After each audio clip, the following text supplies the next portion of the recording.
Good afternoon मेरे सभी साथियों को। आज की इस वीडियो में हम जो है डिस्कस करेंगे हिस्ट्री ऑफ इंग्लिश लिटरेचर से रिलेटेड कुछ एमसीक्यूज। तो वीडियो के अंत तक बने रहिएगा। स्टार्ट करते हैं आज की वीडियो को। और इससे पहले मैं आप लोगों से सॉरी कहना चाहूँगा। लास्ट टाइम जो मैंने वीडियो अपलोड कर रखी थी उसमें जो हमने मॉक टेस्ट वहाँ पे प्रोवाइड किया था, उसमें जो पहला क्वेश्चन था वो थोड़ा सा बाय मिस्टेक बोल सकता हूँ उसको। मेरे को एक बार वहाँ पे सर्च कर लेना चाहिए था, डाउट था थोड़ा बहुत, लेकिन मैं उसको सर्च नहीं कर पाया। तो वहाँ पे जो होम स्पन फिलोसोफर है, आप उसको करेक्ट कर लीजिएगा प्लीज़ एक बार। होम स्पन फिलोसोफर करके है। होम स्पन फिलोसोफर जो है तो वो किसको कहा जाता है? वो रॉबर्ट फ्रॉस्ट को कहा जाता है। होम स्पन फिलोसोफर किसको कहा जाता है? रॉबर्ट फ्रॉस्ट को कहा जाता है। रॉबर्ट फ्रॉस्ट को कहा जाता है होम स्पन फिलोसोफर।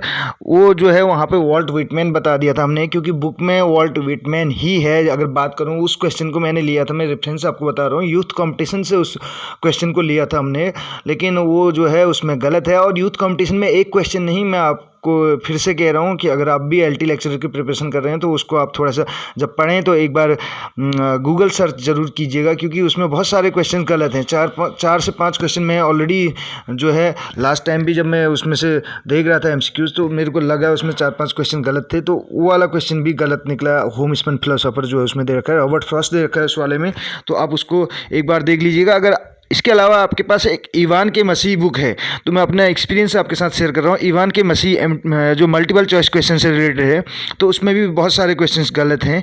तो आप जब इन बुक्स को पढ़ें, अगर एलटी लेक्चर की प्रिपरेशन करें, तो उस टाइम आप एक बार ज़रूर गूगल सर्च कर लीजिएगा, क्योंकि एक एक नंबर काउंट करता है, बहुत मायने रखता है मेरिट में आने के लिए, आपको पता होना चाहिए। तो जब कभी भी आप किसी क्वेश्चन पे डाउट हो तो एक बार सर्च कर लीजिएगा। तो बढ़ते हैं अगली यहाँ पे क्वेश्चन की ओर। पहले क्वेश्चन की ओर बढ़ेंगे हम। यहाँ पे 25 क्वेश्चन हम डिस्कस करेंगे। इसके अतिरिक्त मैंने ऑलरेडी बताया हुआ है, एलटी लेक्चरर सीरीज हमने बनाई हुई है, ग्रामर से रिलेटेड मॉक टेस्ट हैं, और एमपी टेट वाली सीरीज आप देख सकते हैं, एलटी लेक्चरर वाले जो भी यहाँ पे प्रिपरेशन कर रहे हैं, क्योंकि उसमें हमने एजेस वाइज जो है एमसीक्यूज जो हैं प्रोवाइड कर रखी हैं। और इसके अलावा बात करें ग्रामर से रिलेटेड कुछ वीडियोज तो ऐसी हैं जिनमें से आप देखेंगे, लास्ट ईयर लेक्चरर की भी बात कर रहा था मैं, इससे पहले भी बोल चुका हूँ, 4 से 5 क्वेश्चन एक ही वीडियो से आए थे। उस वीडियो में हमने 15 से 20 क्वेश्चन डिस्कस किए थे, और सिंपल से वही क्वेश्चन पूछे जाते हैं, जैसे कंडीशनल है, या कुछ कोरिलेटिव कंजंक्शन से रिलेटेड हैं, या डायरेक्ट इनडायरेक्ट एक्टिव पैसिव का है। ये ज़्यादा कुछ है नहीं है, लेकिन अगर मैं बात करूँ ग्रामर जो है 1-2 दिन की बात भी नहीं होती है, इसमें सालों लग जाते हैं प्रैक्टिस में। लेकिन मैं अपना एक्सपीरियंस मैंने उन वीडियोज़ के ज़रिए शेयर करने की कोशिश करेगी। अगर आप चाहें तो देख सकते हैं, ज़्यादा आपके ऊपर डिपेंड करता है। पहले नंबर के क्वेश्चन की ओर बढ़ेंगे हम यहाँ पे। डॉक्टर जॉनसन्स और dictionary of English language was published in. Doctor Johnson की जो dictionary of the English language है वो पब्लिश हुई थी। तो ऑप्शन हमारे पास 4 हैं, 1755, 1756, 1757 और 1758। तो ए ऑप्शन यहाँ पे करेक्ट हो जाएगा, 1755 में आई हुई थी। और डॉक्टर जॉनसन ये वही डॉक्टर जॉनसन है जिनके नाम पे एज ऑफ सेंसिबिलिटी भी है, और जिनको सैमुअल जॉनसन के नाम से जाना जाता है। सैमुअल जॉनसन के नाम से इनको जाना जाता है। ये सैमुअल जॉनसन है, इसमें एच आता है। एक बेन जॉनसन है हमारे, जो कि जैकोबियन एज में जो 1616 की बात करें, 1616 में फर्स्ट अनऑफिशियल पोएट लॉरेट भी बने थे। कौन? बेन जॉनसन, जो कॉमेडी ऑफ ह्यूमर्स के लिए जाने जाते हैं। तो आप उनके बारे में भी सर्च कर लीजिएगा। बेन जॉनसन की बात करें तो उसमें एच नहीं आता है। ये सैमुअल जॉनसन है।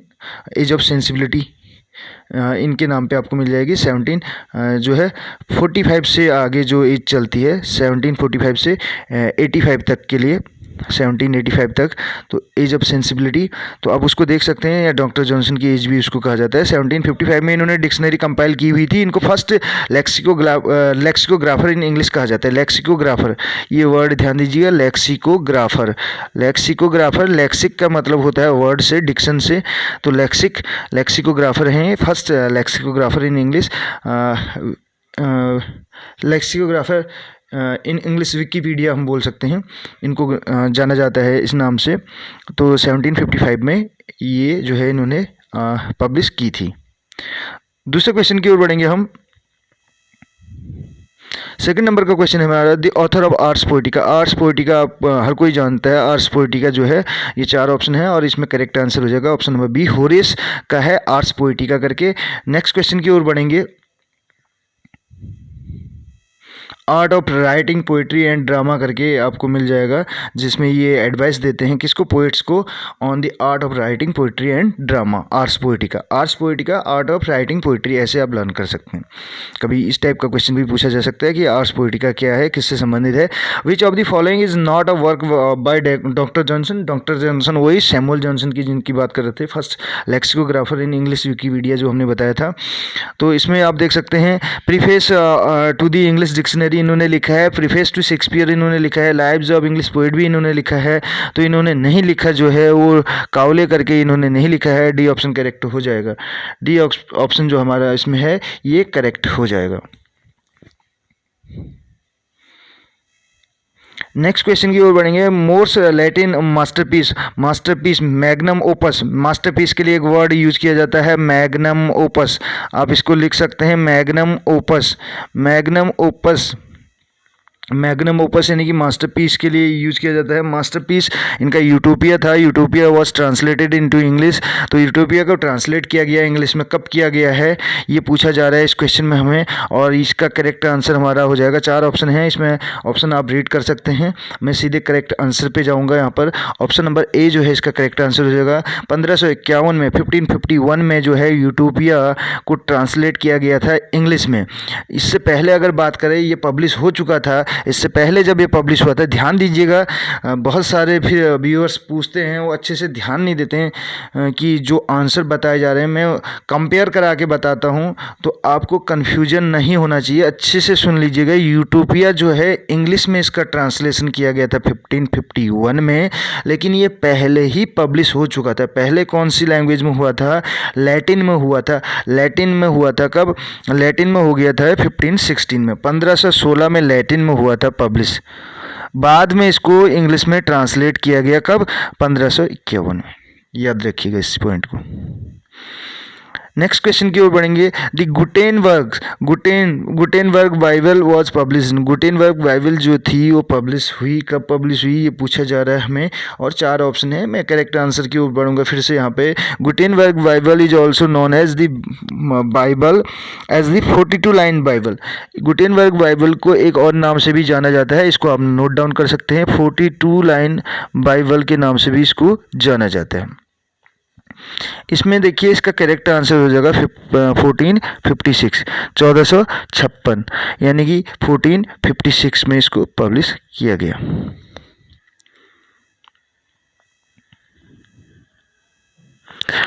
अब मैंने इससे पहले वाले इसमें वीडियो में बताया था 1340 से लेके 1400 की जो एज है इसको एज ऑफ चौसर के नाम से जाना जाता है। एज ऑफ चौसर, चौसर को father of English language, father of English poetry, morning star of renaissance, इन नामों से जाना जाता है। 1400 से जो पीरियड चलता है 1485 तक का, उस पीरियड को वेरन एज के नाम से जाना जाता है इंग्लिश लिटरेचर में।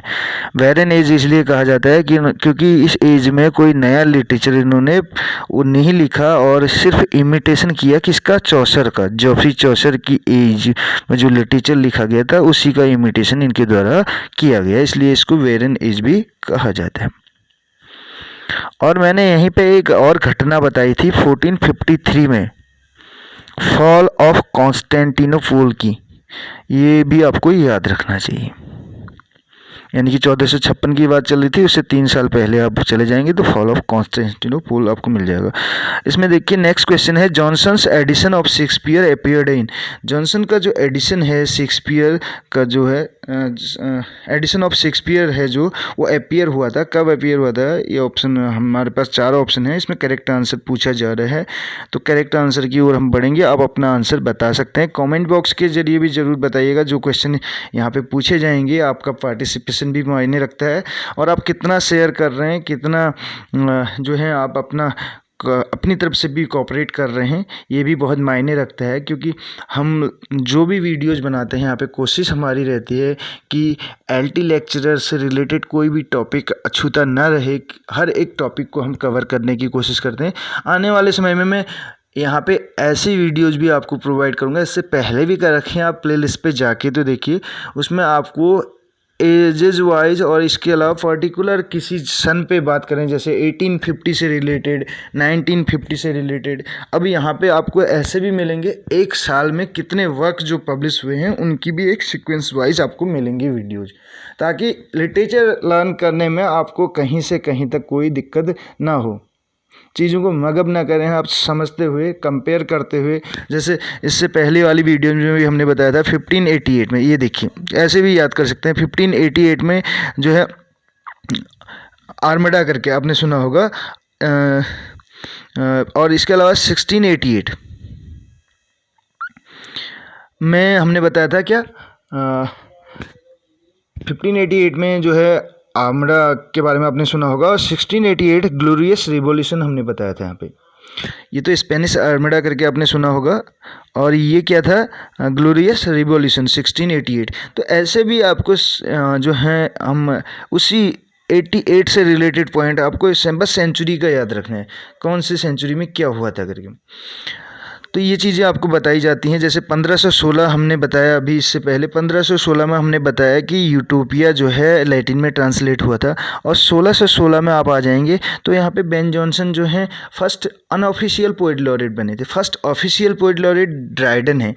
ऐसे करके आप पॉइंट्स को याद रखेंगे तो लिटरेचर को लंबे समय तक आप ये जो है डेट या जो सन है इनको याद रख सकते हैं। इसमें एडिशन की बात करें, शेक्सपियर का जो था एडिशन ऑफ शेक्सपियर जो अपीयर हुआ था, इसमें हमारा करेक्ट आंसर हो जाएगा बी ऑप्शन करेक्ट हो जाएगा, यानी कि 1765। अब इसको ऐसे याद रखिए, 1764 में जो है बक्सर का युद्ध हुआ था। Castle of Otranto first Gothic novel Horace Walpole का हमने जो बताया था 1764 में ही वो आया था। 1764 में बक्सर का युद्ध भी था, हिस्ट्री से रिलेटेड आप पॉइंट भी याद कर सकते हैं। और 1765 में आपको 65 में आपको जो ये मिल जाएगा, first Johnson's edition of Shakespeare appeared in. Next question की ओर बढ़ेंगे। शेक्सपियर की बात करें तो शेक्सपियरन एज जो है एलिजाबेथन एज को ही शेक्सपियरन एज कहा जाता है, जो कि 1558 से लेके कब तक है, 1603 तक है। इस एज को शेक्सपियरन एज या एलिजाबेथन एज भी कहा जाता है, और शेक्सपियर को बार्ड ऑफ एवन कहा जाता है। शेक्सपियर के जन्म की बात करें तो 1564 में हुआ था, और 16 में उनकी मृत्यु हो गई थी। 1616 में आप याद रख सकते हैं। 1616 से रिलेटेड बहुत सारे पॉइंट हमने यहाँ पे बताए, बेन जॉनसन के बारे में बताया। तो अगले क्वेश्चन की ओर बढ़ेंगे यहाँ पे ज़्यादा टाइम वेस्ट न करते हुए, क्योंकि अन्य चीज़ों को डिस्कस करेंगे तो फिर इसमें हम बहुत जो है इसमें बहुत ज़्यादा टाइम लग जाएगा। तो इसलिए कोशिश करते हैं कि क्वेश्चन पे ही फोकस किया जाए। The king James Bible was publish in, king James Bible जो था वो पब्लिश हुआ था, कब हुआ था? ऑप्शन नंबर इसमें जो है करेक्ट हो जाएगा, जो हमारे पास है ऑप्शन नंबर सी करेक्ट हो जाएगा। 1611 जो है करेक्ट हो जाएगा। 1611 में जो है किंग जेम्स बाइबल जो है पब्लिश हुआ था। इसको फर्स्ट ऑथराइज्ड वर्जन कहा जाता है। फर्स्ट ऑथराइज्ड वर्जन, इसको नोट डाउन कर सकते हैं। फर्स्ट ऑथराइज्ड वर्जन भी इसी को कहा जाता है, किंग जेम्स बाइबल को, 1611। Victorian age is witness a clash between, ये ऑलरेडी हमने इनको डिस्कस कर रखा है। तो विक्टोरियन एज जो है क्लैश है किस किस के बीच, फेथ एंड रिलीजन के बीच। अब विक्टोरियन एज का टाइम पीरियड की बात कर लें, जब अगर बात आएगी है तो 1837 से लेकर 1901 तक जो है विक्टोरियन एज का टाइम पीरियड है। और इसके रिप्रेजेंटेटिव पोइट कौन है? अल्फ्रेड लॉर्ड टेनिसन, पोइट की बात कर रहा हूँ मैं, याद रखिएगा। नेक्स्ट क्वेश्चन देख सकते हैं, in his 1817 review of college Biographia Literaria, 1817 में जो है कॉलेज का बायोग्राफिया लिटरेरिया आया। तो इसके अतिरिक्त इसके बारे में हमने वीडियो इस अगर सन के बारे में बात करें तो 1817 से रिलेटेड हमने बहुत सारे पॉइंट यहाँ पे ऑलरेडी सर्च कर लिए हैं। एक वीडियो आपको देखने को मिलेगी 1817 में कौन कौन से वर्क आ रखे हैं, इंग्लिश लिटरेचर या इंग्लिश हिस्ट्री से रिलेटेड मेन पॉइंट आपको बताए जाएंगे। 5 से 7 मिनट की वीडियो होगी, ज़रूर वॉच कीजिएगा। और शायद कोशिश रहेगी इसी हफ्ते हम उसको अपलोड कर देंगे, 2-3 दिन के अंदर अंदर, जब कभी भी हमें टाइम मिले तो आप ज़रूर वॉच कीजिएगा उस वीडियो को भी। Review of college Biographia Literaria, जो बायोग्राफिया लिटरेरिया है इनका तो उसमें अगर बात करें तो फ्रांसिस जेफरी जो है फ्रांसिस जेफरी ने क्या किया था, ग्रुप बनाया हुआ था। कहने का मतलब है फॉलोइंग पोइट्स, निम्नलिखित पोइट्स का together as the Lake School of poet. यानी कि सिंपल सी बात करें तो लेक स्कूल ऑफ पोइट्स किसको किन पोइट्स को कहा जाता है? लेक स्कूल ऑफ पोइट्स जो है कौन से पोइट्स को कहा जाता है? ये ग्रुप किसने ये कॉइन किया था? लेक स्कूल ऑफ पोइट करके आता है तो फ्रांसिस जेफरी करके आप याद रखिएगा।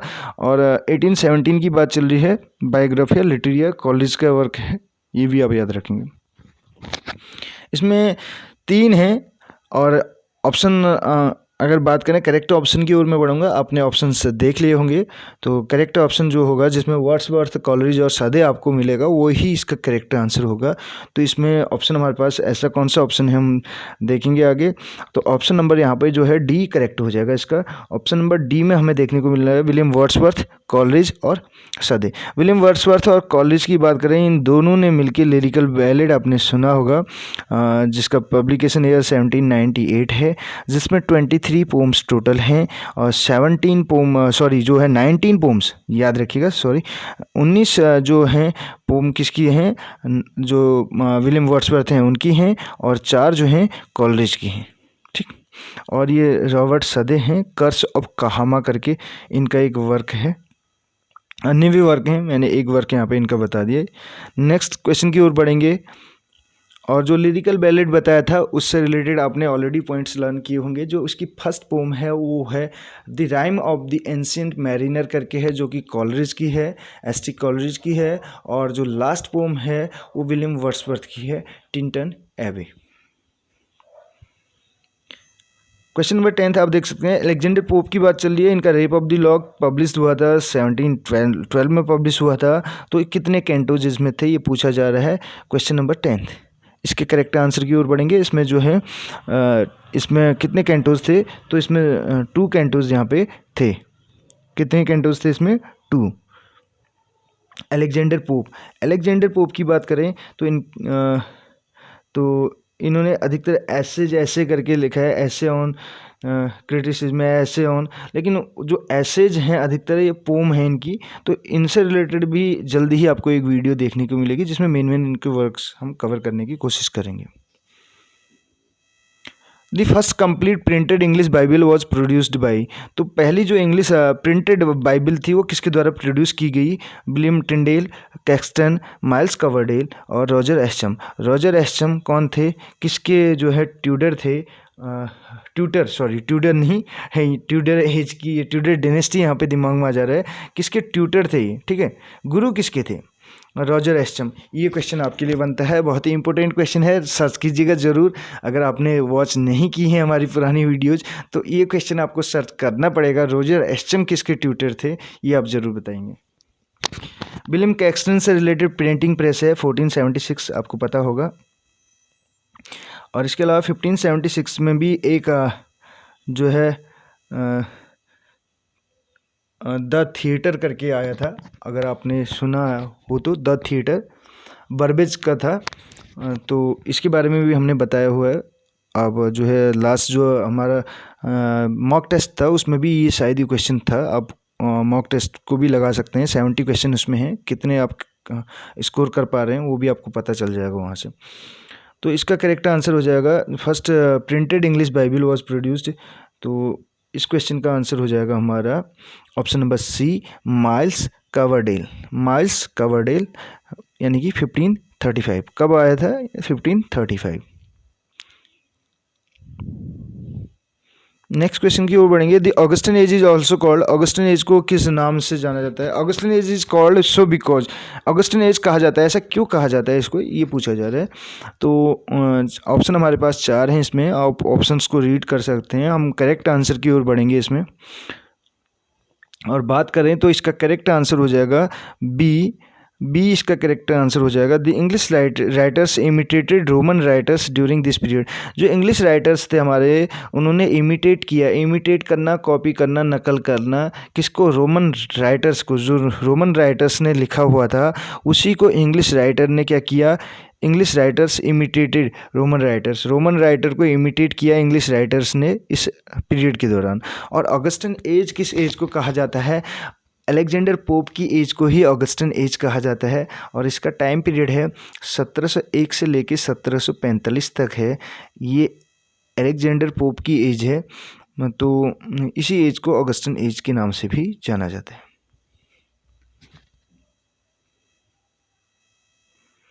नेक्स्ट क्वेश्चन की ओर बढ़ेंगे। यहाँ पे चार्ल्स डार्विन का जो ओरिजिन ऑफ स्पीसीज है वो पब्लिश हुआ था कौन से साल में, ये पूछा जा रहा है।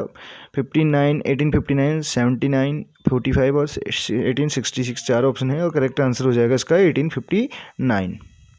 बहुत बार डिस्कस कर चुके हैं origin of species, Charles Darwin. To daffodil is a poem written by, to daffodil किसकी पोम है ये पूछा जा रहा है। Robert Herrick, William Wordsworth, John Keats और पीपी शेले। पीबी शेले होना चाहिए था, पीपी नहीं, पीबी हैं, पर्सी बिसी शेले हैं। तो ये टू डैफोडिल्स करके किसकी पोम है ये पूछा जा रहा है हमें, और टू डैफोडिल्स करके जो है रॉबर्ट हैरिक की है, ए ऑप्शन करेक्ट हो जाएगा। रॉबर्ट हैरिक के लाइफ स्पेन की बात करें तो 1591 से लेके इनका 1674 तक है। रॉबर्ट हैरिक जो कि आपने सुना होगा इनको जैकोबियन एज में, या अगर बात करें और कैरोलिन एज, ओवरलैप आपको मिलेगा इन दोनों एजेस में। जो है रॉबर्ट हैरिक ने टू डैफोडिल्स करके लिखा है। और इसके अलावा बात करें he is best known for इनके एक इनकी अपनी क्या थी बुक ऑफ पोम्स थी जिसको किस नाम से जाना जाता था, हेस्पेरिडिस करके नाम से, इस नाम से जाना जाता था। आप नोट डाउन कर सकते हैं, हेस्पेरिडिस, रॉबर्ट हैरिक।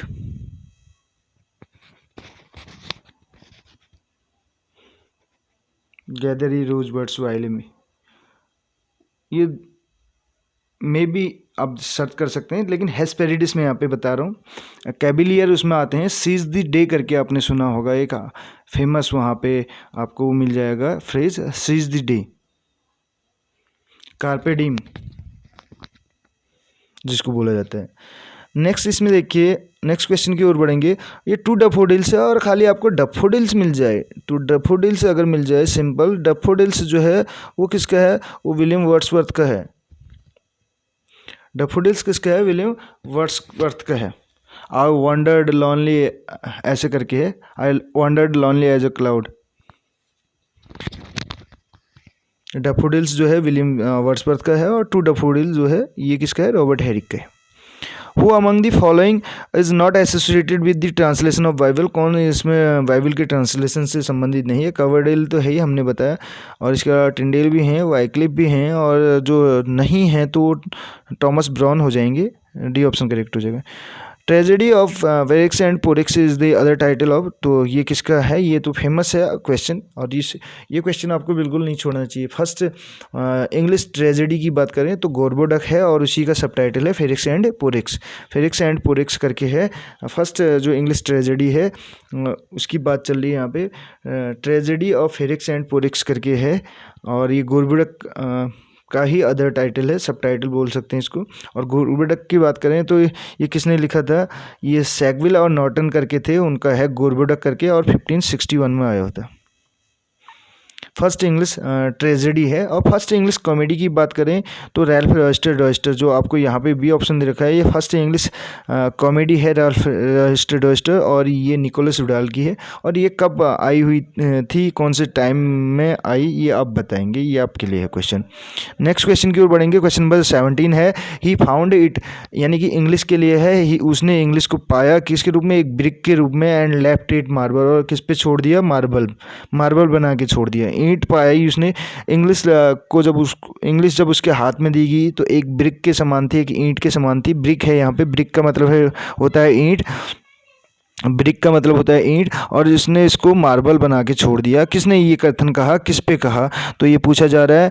तो ये चार ऑप्शन हमारे पास हैं, तो जॉनसन ऑन ड्राइडन इसमें जो है करेक्ट हो जाएगा। जॉनसन ने ड्राइडन के बारे में कहा था। और जॉनसन कौन थे? ये बेन जॉनसन थे। बेन जॉनसन, सैमुअल जॉनसन ने कहा था ये कि ड्राइडन के लिए कहा था।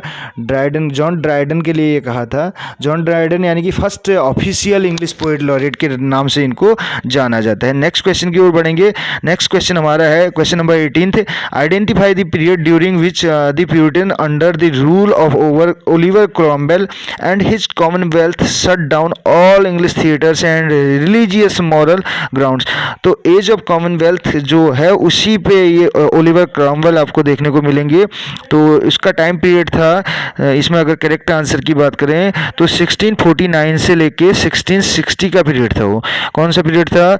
एज ऑफ यानी कि कॉमनवेल्थ एज के नाम से भी जाना जाता है, और इसी को दूसरे नाम से भी प्रेस्बिटेरियन गवर्नमेंट यहाँ पे अगर बात करें, और इसके अलावा प्यूरिटन इंटररेग्नम के नाम से भी इस एज को जाना जाता है 1649 से लेके 1660 तक। और यहाँ पे 1649 में चार्ल्स जो है फर्स्ट उसको बीहेडेड कर दिया जाता है, ये भी आपको याद होना चाहिए। और 1642 में थिएटर्स को बंद कर दिया जाता है। 1644 और 45 आपको मिल जाएगा, कहीं पे 44 भी मिलता है। जो है एक वर्क था मिल्टन का, एरियोपैजिटी का, जिसको फ्रीडम ऑफ प्रेस पे लिखा हुआ था। तो नेक्स्ट क्वेश्चन की ओर बढ़ेंगे। Period of queen Victoria's rain. तो क्वीन विक्टोरिया का जो शासन था वो कौन से पीरियड में रहा? तो ये हमने ऑलरेडी बता दिया, 1837 से लेकर 1901। और इस पे 1837 में क्वीन विक्टोरिया असेंड होती हैं थ्रोन पे, और 1901 में उनकी डेथ हो जाती है। नेक्स्ट क्वेश्चन की ओर बढ़ेंगे। The puritans shut down all the theatres in England. England में सारे थिएटर्स को इन्होंने बंद कर दिया था प्यूरिटन्स ने। तो 1642 में बंद कर दिया था, 1642 में बंद कर दिया था थिएटर्स को। और 1660 में ये फिर से दोबारा रीओपन हो जाते हैं चार्ल्स सेकंड के साथ, और मोनार्की एक बार फिर से रिस्टोर्ड हो जाती है।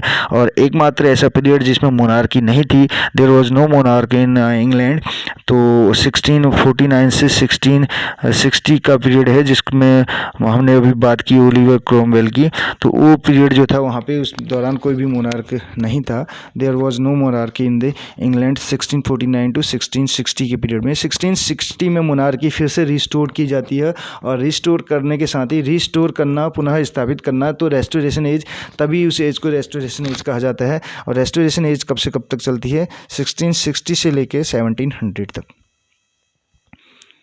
Next question, was the first sonnet sequence in English. तो पहला सोनेट सिक्वेंस है इंग्लिश में कौन सा है? तो 4 ऑप्शन है हमारे पास। तो इसमें जो करेक्ट आंसर होगा हमारा फर्स्ट सोनेट सिक्वेंस में अगर बात करें,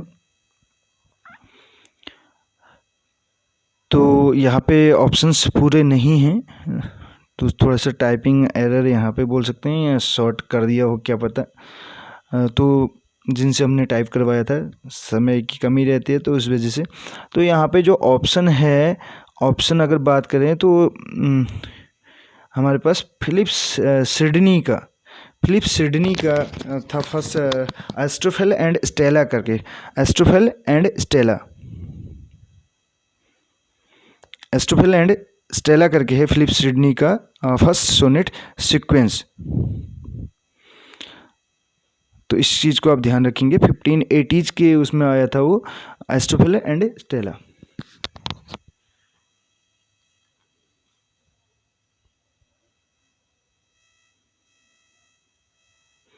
next question, arrange the following English literary periods in order which they appeared, use the codes given below. तो आपको कोड्स जो दिए हैं उनको वो करते हुए यहाँ पे अरेंज करना है। तो 4 हैं यहाँ पर। एलिजाबेथन, अगर देखिए मैं थोड़ा सा यहाँ पे टाइम पीरियड बता दूँ, आप अपने आप ही इसको एडजस्ट कर लेंगे। एलिजाबेथन एज का टाइम पीरियड है 1558 से लेके 1603 तक। और एंग्लो नॉर्मन पहली चलती है एंग्लो सेक्शन 450 to 1066, और 1066 से चलती है अगर बात करें 1340 तक चौसर के जन्म तक, इसको बोला जाता है एंग्लो नॉर्मन एज।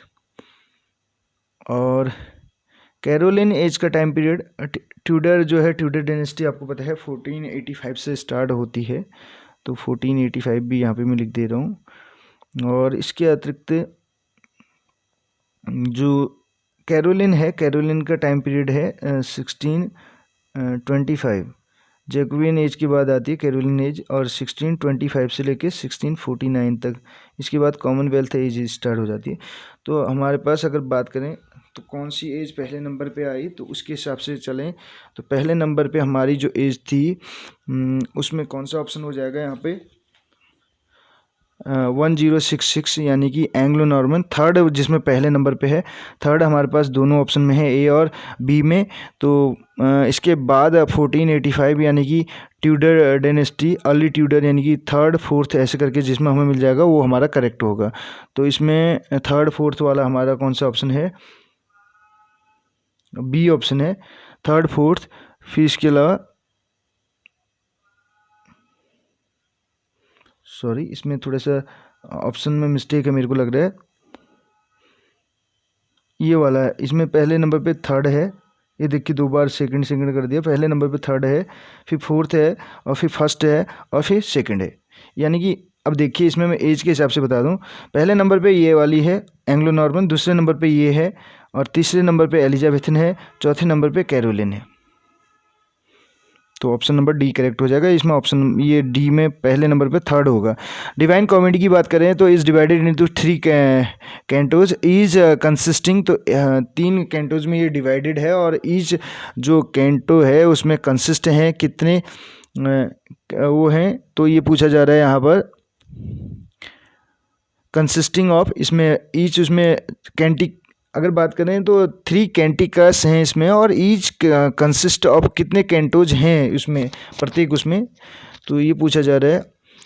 ऑप्शन 4 हमारे पास हैं, और करेक्ट आंसर की ओर हम बढ़ेंगे। यहाँ पे करेक्ट आंसर हो जाएगा ऑप्शन नंबर बी, 33 हैं पर, उसमें 3 कैंटिकस हैं, और पर कैंटिकस में जो है 33 कैंटोज हैं। डिवाइनिया कॉमेडिया किसका है, ये वर्क दांते एलिघिरी का है, दांते का है, दांते का डिवाइनिया कॉमेडिया, आपको ये पता होना चाहिए। और 3 जो इसमें कैंटिकास हैं वो कौन कौन से हैं, अगर इसके बारे में बात कर लें तो हेल है एक, नरक जिसको बोला जाता है, दूसरा परगेटरी,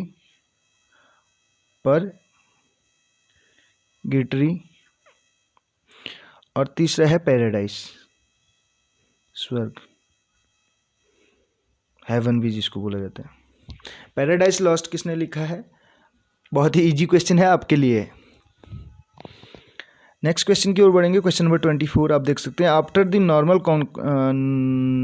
कॉन्क्वेस्ट होना चाहिए, नॉर्मल नहीं, नॉर्मन है ये, Norman conquest England became 3 language nation. तो इंग्लैंड नॉर्मन कॉन्क्वेस्ट के बाद 3 नेशन जो है 3 लैंग्वेज नेशन बन गया। तो इसमें इस क्वेश्चन की बात करें 24 नंबर का, after the Norman conquest, Norman conquest हमने बताया था, नॉर्मल नहीं है, नॉर्मन कॉन्क्वेस्ट है, इंग्लैंड बिकम 3 लैंग्वेज नेशन बन गया था। तो 3 लैंग्वेजेस कौन कौन सी है पूछा जा रहा है। तो इसमें आप 4 ऑप्शन है, और मैं आपको एक ट्रिक बता रहा हूँ, आप इसको याद रख सकते हैं। नॉर्मन कॉन्क्वेस्ट के बाद एंग्लो नॉर्मन एज जब बोली जाती है 1066 करके, तो उसके बाद 3 नेशन ये बन गया बोल रहा है। तो इसमें कौन कौन सी हैं, तो EFL करके है, EFL, इंग्लिश, फ्रेंच और लैटिन। इंग्लिश, फ्रेंच और लैटिन किस में मिल रहा है आपको, इसको देख लीजिएगा आप। इंग्लिश, फ्रेंच एंड लैटिन जो है इस ऑप्शन में मिल रहा है हमें, ऑप्शन नंबर सी में मिल रहा है, इंग्लिश, फ्रेंच और लैटिन। ये जो ग्रीक है ये इस ऑप्शन से रिलेटेड है, तो EFL यानी कि सी ऑप्शन करेक्ट हो जाएगा, English, French and Latin. 3 language जो थी वो इंग्लिश, फ्रेंच एंड लैटिन थी। Which Bible is the earliest English version printed with verse divisions. तो कौन सा जो है वर्स डिवीजन के साथ पब्लिश हुआ, वर्स डिविजन्स करके है, ये डिविजन्स यहाँ पे एस आप आपको जो है अपोस्ट्रोफी ना होकर डिवीजन से है। तो इसमें जिनेवा बाइबल करके है, बी ऑप्शन करेक्ट हो जाएगा। और जो कि कब आया था, कौन से टाइम पीरियड के दौरान आया था, 1560 के आसपास ही आया होता, 1560 में। तो ये 25 क्वेश्चन हमने इस वीडियो में डिस्कस किए। कैसी लगी आपको वीडियो ज़रूर बताइएगा। नेक्स्ट जो क्वेश्चन है वो नेक्स्ट वीडियो हम डिस्कस करने की कोशिश करेंगे। मिलते हैं अगली वीडियो में। Thank you so much. अगर चैनल पे नए हो तो चैनल को सब्सक्राइब कर सकते हैं। अगर आपको लग रहा है कि आपको कुछ फ़ायदा हो सकता है यहाँ से इंग्लिश लिटरेचर से रिलेटेड, और अपने फ्रेंड्स के साथ भी शेयर कीजिएगा। ये हमारी आपसे रिक्वेस्ट है। मिलते हैं अगली वीडियो में। Thank you.